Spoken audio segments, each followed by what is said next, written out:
Hello, everyone, and welcome to the first lecture on The Stranger by Albert Camus. If you're joining us in real time, meaning the spring of 2020, I just want to thank you so much for your resilience, for your flexibility, and for your patience.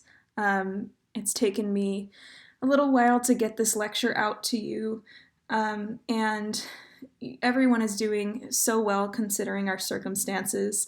If you are joining us at another time, maybe you are a student from the future, then you may or may not know that in the spring of 2020, we were dealing with COVID-19, a global pandemic, also known as the coronavirus. And so we had to move to online learning, and that's where we are now. So thank you for joining me in this lecture.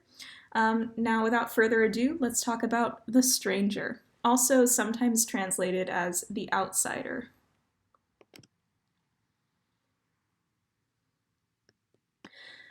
So we tend to look at the stranger through a philosophical lens. This is due to a couple of reasons. First of all, the book was actually made popular by a French philosopher named Jean-Paul Sartre. He had a philosophy, or was involved in writing about a philosophy called existentialism, which we're going to talk quite a bit about. And the other reason that we tend to talk about philosophy in this book is that the author himself wrote some philosophical texts talking about this book. And indeed, there is a lot of philosophy to be explored and found in The Stranger. Now, something you need to understand in order to understand the philosophies of The Stranger is that people at this time, the mid-20th century, so, 1940s, 1950s, were very disillusioned during and after World War II. People that they knew were dying, had died. The unspeakable horrors of the Holocaust were now of global knowledge. It was hard to believe that there was order and meaning in a world where such a horrific war could take place worldwide. And for those of you living through this pandemic, you can understand what it's like, to an extent, for the world to come to a halt and for everything to change in a matter of weeks. And for the people who lived through World War II, it was years that they were living in abnormal and horrific wartime. They were living that existence. So people had more of a lack of belief in order or in meaning than they ever had before. Now, as I said before, existentialism is one of the major philosophies that The Stranger explores, although Albert Camus would say that the absurd is actually what he was trying to focus on. So let's talk about what that means. So existentialism, I'll read it off the screen, is a philosophical theory or approach which emphasizes the existence of the individual person as a free and responsible agent determining their own development through acts of the will. Now, basically what that means is that we are focusing on an individual, so one person's experiences and actions, and existentialism says that this person is completely free. Nobody is controlling them, not a god, not a fate. They're free to do what they'd like. They have free will. However, at the same time, they're also responsible for their actions. So whatever they do, they will have to face the consequences for that in a world full of other people. So the absurd is related to this concept of existentialism. And it is the notion that there is no meaning in the world beyond what meaning we give it. So if someone is free to do what they want, they have nobody controlling them. That means that there is no higher power that is creating some sort of meaning in what they do. It means that a person has to choose what they want to do based on their own beliefs of morality or what's good or what is meaningful. It says here also that this meaningless encompasses the amorality or unfairness of the world.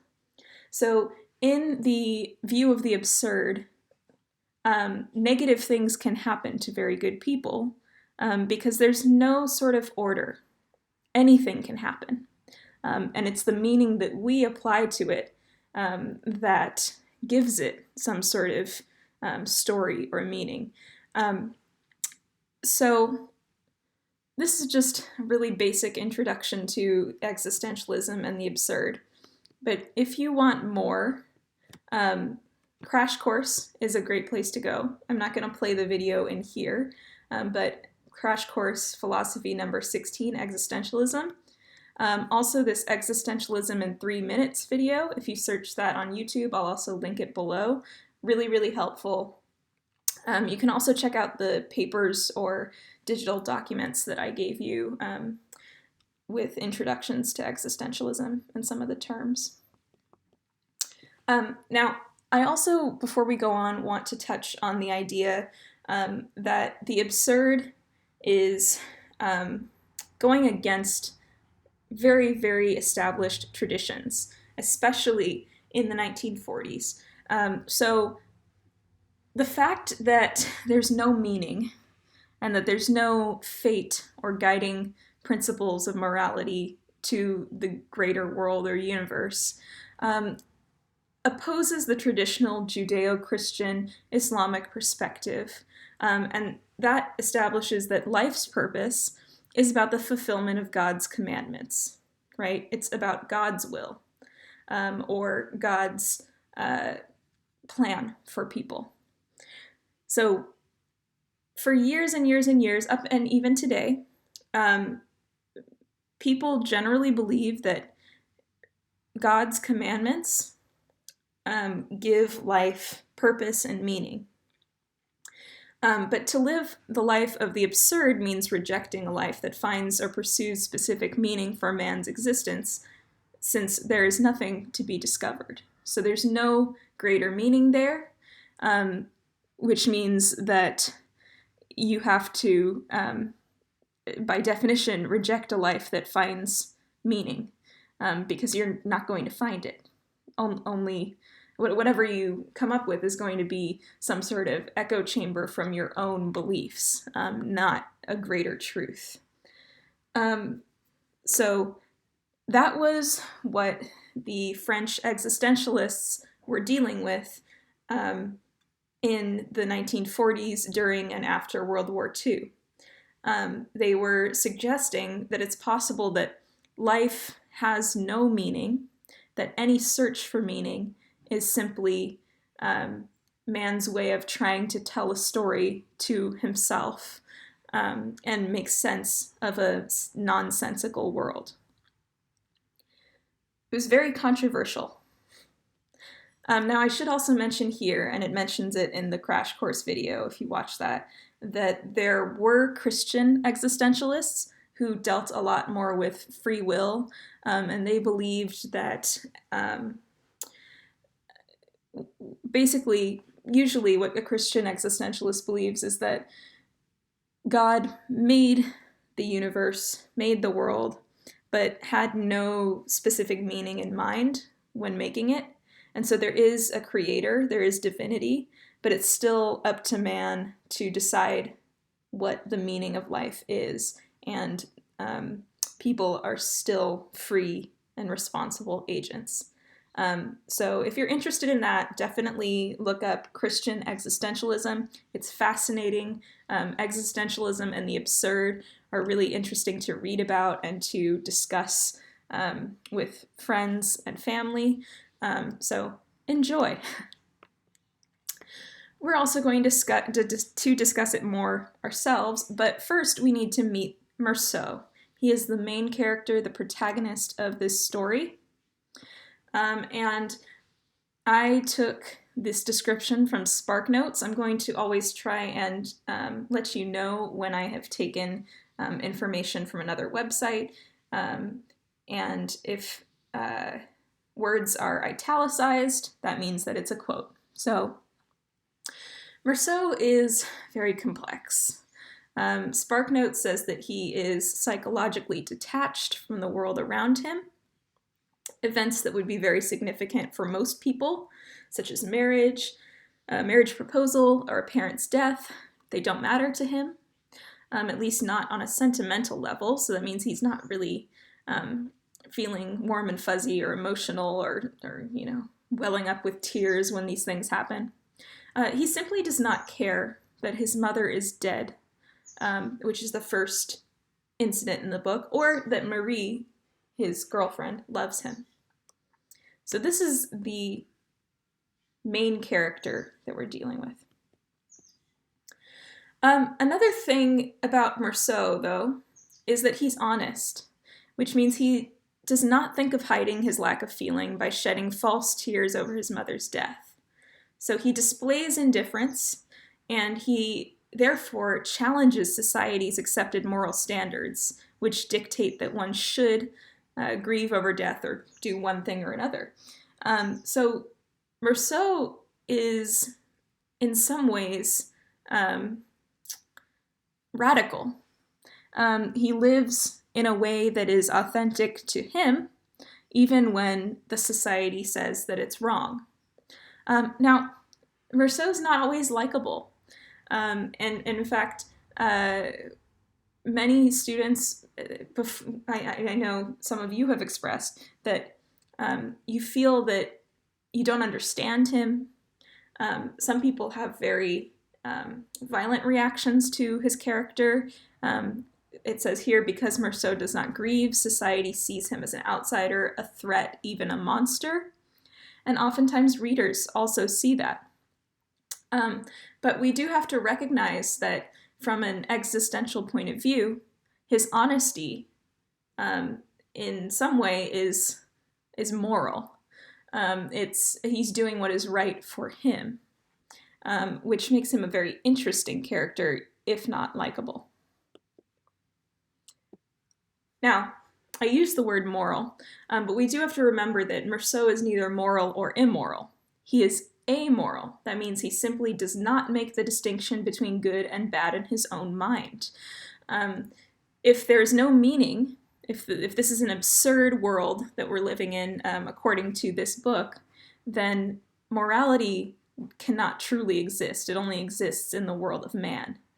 In the greater world, there is no morality, and Meursault exemplifies that as a character. The myth of Sisyphus. So I told you that Camus was philosophizing himself and writing about this book. And actually, the same year that The Stranger came out, he published an essay called The Myth of Sisyphus. And in this essay, he claimed that the Greek myth of Sisyphus formed the basis for the philosophy we encounter in The Stranger. I've linked the essay, so if you go to the actual slides that I shared to you, you can find the link, but it's also very easy to Google. And I'm going to tell you a little bit about the myth of Sisyphus now. So, the myth of Sisyphus is about a man named Sisyphus who defied the gods and was thus condemned to push a boulder up a hill every day. You can imagine that's a very challenging task. Boulders are not easily pushed up hills. So every day he would push this boulder up the hill, and when he would get to the top of the hill, the boulder would roll down, and he would have to push it up again the next day, and on, and on, and on, and on, and on, for eternity. So with the myth of Sisyphus, Camus tries to point out how most people don't realize that their lives have meaninglessness in them, or that they are meaningless. And his argument is that the only people who are truly living are the ones who recognize the truth and accept the absurdity of their situation. And we have this great comic here where there's a Sisyphus in an office, and his boss is saying, "Hey, Sisyphus, when you've got a minute, I'd like to discuss this progress report with you." So there's that connection to everyday life that the lives we're living. We have these beliefs, these moral ideas, these goals, these dreams. We're pushing this boulder up a hill every single day, and it's only to have to do it again. There's no true reward. You can't get a badge that says most wonderful person on earth when you push the boulder up the hill. You're just going to have to do it again, and it's an absurd reality.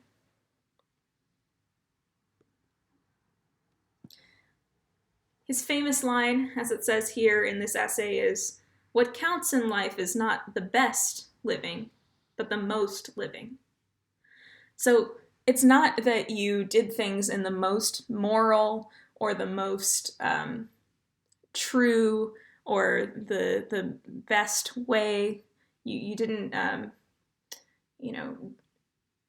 do something in the most elegant way, or you didn't you weren't number one the whole time, but instead you experienced the most. You did all the things that were interesting and were available to you. You had what we would call a full life.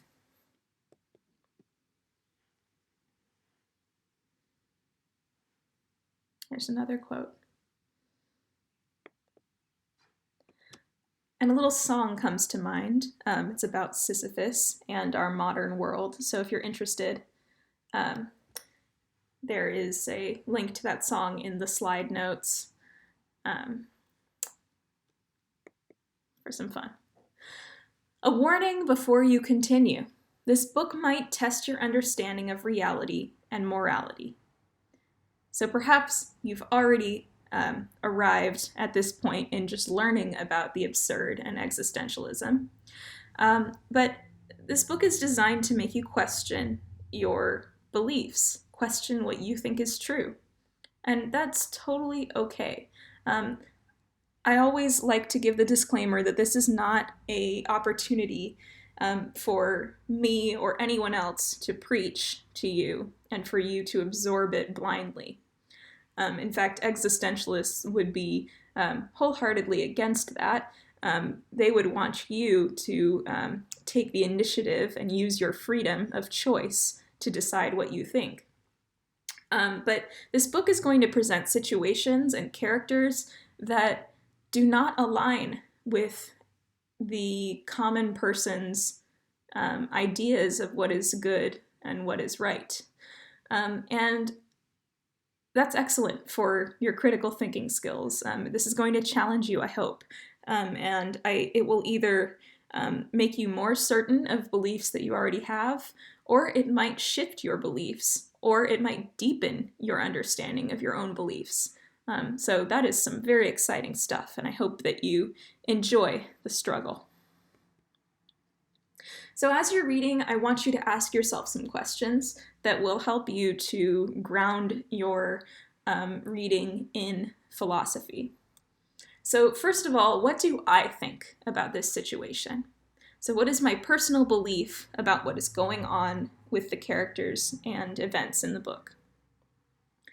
Number two, what does my culture think about the situation? So think about family, think about tradition, think about people at school or work, friends, teachers, mentors, all of those people. What would they collectively think? Maybe the news, right? people on social media, how would they respond to the situation? Maybe it'll be the same as you, maybe it'll be very different. What do the characters seem to think about this situation? So how are the characters, both Meursault and the other characters, responding? And then finally, the tricky one, there's the rub, is there a universal truth about this situation? Can there be a proclamation made that would be true to you, your culture, the characters, and everybody in the whole entire world, like the way of the world? Is there something universally true? We could say, yes, that is how it is. That's tricky. So if you ask yourself those 4 questions, you're going to get a lot out of this book. It's going to be complicated and it's going to be fascinating, and I think that it'll be some potent thinking. Some answers will come easily, others will be harder to arrive at than you expect. Dun dun dun. So that is the end of lecture number 1. Thank you for joining me on this introductory journey. Some of these concepts may be review, some of them you may be encountering for the first time. I hope that this helps you understand and enjoy this piece of literature a little bit more. And feel free to leave questions in the comments or on Schoology, or email me anytime.